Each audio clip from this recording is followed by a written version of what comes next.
Hola, sóc la Marta de Coneix i avui veurem com crear tasques dins del nostre Coneix.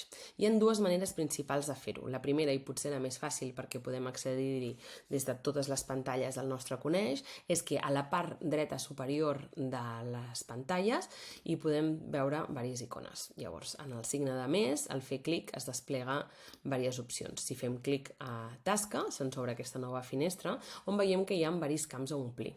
Els més essencials o importants seran el títol, l'estat, el selector de dates, el responsable i el projecte al qual està assignada aquesta tasca. En el cas del títol ens ajudarà perquè s'identificarà en tots els llistats que puguem veure d'aquest projecte. A l'estat hi veiem que hi ha diverses opcions que aquestes aniran evolucionant a mesura de que avancem en aquesta tasca. En el selector de dates veiem que per defecte hi ha una data d'inici i una data de fi, tot i que podem modificar-ho com vulguem i inclús si volem posar només com una data d'inici.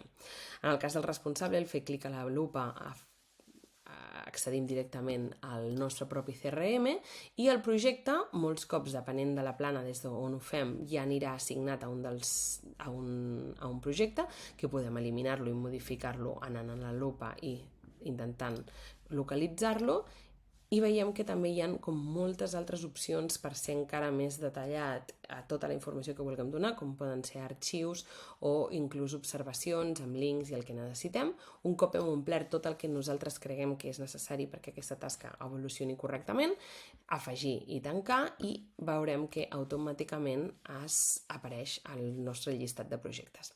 La segona manera de fer-ho és directament al llistat de tasques. Veiem que aquí hi ha un altre cop el signe de més i aquí també se'ns obre que a la segona opció hi ha una nova tasca on veurem la mateixa finestra que hem vist anteriorment.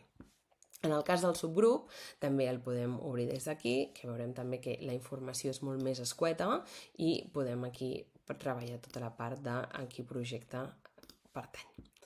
Moltes gràcies.